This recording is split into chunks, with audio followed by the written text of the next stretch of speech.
Praise lord. మీ అందరికీ దేవుడు నామమున వందనాలు. బాగున్నారా? ఈరోజు ఉదయకాల సమయంలో దేవుడు మనతో మాట్లాడుతున్న మాట చూద్దామా? చూడండి, మత్తయి సువార్త 25వ అధ్యాయం 21వ వచనంలో ఈ రీతిగా రాయబడటం జరుగుతూ ఉంది. నిన్ను అనేకమైన వాటి మీద నియమించెదను.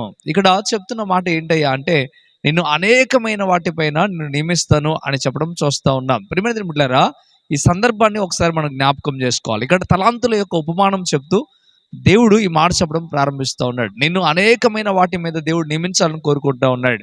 మరి ఎప్పుడు నియమిస్తాడు అంటే, అక్కడ తలాంతుల గురించి చెప్పడం ప్రారంభిస్తూ 5 తలాంతులు, 2 తలాంతులు, 1 తలాంతు గురించిన విషయాలు ఎన్నో అక్కడ రాయబడి ఉన్నాయి.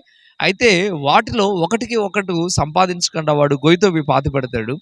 2 ఇచ్చిన వాడికి 2 తలాంతులు ఇస్తే ఆ 2 తలాంతులు కూడా 2కు 2 4 చేస్తాడు. 5 తలాంతులను కూడా 5కు 5 చేయడం చూస్తాం. అయితే ఇక్కడ ఆ యజమాని అంటున్న మాట ఏంటంటే, ఇదిగో నీకు 5 నాణ్యాలు ఇచ్చాను, దాన్ని నువ్వు మళ్ళీ 5 చేసావు.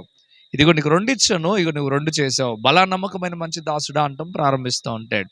ఈ మాట అంతా మీకు ఎందుకు నేను చెప్తున్నానంటే, నమ్మకత్వాన్ని దేవుడు పరీక్షిస్తాడు. ఎవరైతే నమ్మకంగా ఉంటారో వారిని మాత్రమే అనేకమైన వాటి మీద నియమిస్తాడు. అనేకమైన వాటి మీద నేను నియమించాలి అన్నా, లేదా ఒక ఉద్యోగంలో నేను నియమించాలి అన్నా, ఒక స్థాయిలో నేను నియమించాలన్నా, ఒక సేవకుడిగా నేను నియమించాలి అన్నా, ఒక గొప్ప విశ్వాసిగా దేవుడిని నేను నియమించాలి అన్నా, ఏదైనా నీ స్థాయి పెంచాలి అంటే తప్పక నువ్వు నమ్మకత్వం కలిగి ఉండాలి.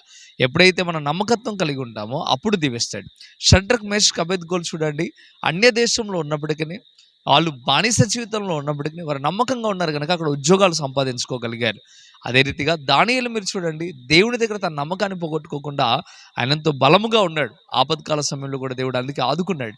దావీదుని మీరు గమనించండి, దావీదు నమ్మకంగా ప్రభువులో ఉన్నాడు కనుక అందుకే దేవుడు తనని రాజుగా చేసి ఉన్నాడు.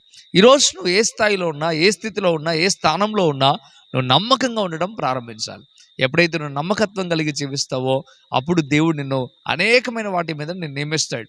ఈరోజు నియమించబడాలని ఆశ ఉంటే సరిపోలే, నేను గొప్పవాడిని అవ్వాలి, గొప్పదాన్ని అవ్వాలని ఆశ ఉంటే సరిపోలేదు. కానీ దేవుని దగ్గర నమ్మకత్వాన్ని నిలబెట్టుకోవాలి. అలాగే నువ్వు ఎక్కడైతే పని చేస్తున్నావో అక్కడ నమ్మకత్వాన్ని నిలబెట్టుకోవాలి. అప్పుడు దేవుడు నిన్ను గొప్ప చేస్తాడు. ఈ మాట నీ జీవితంలో ఫలించాలని నేను ఆశిస్తా ఉన్నా.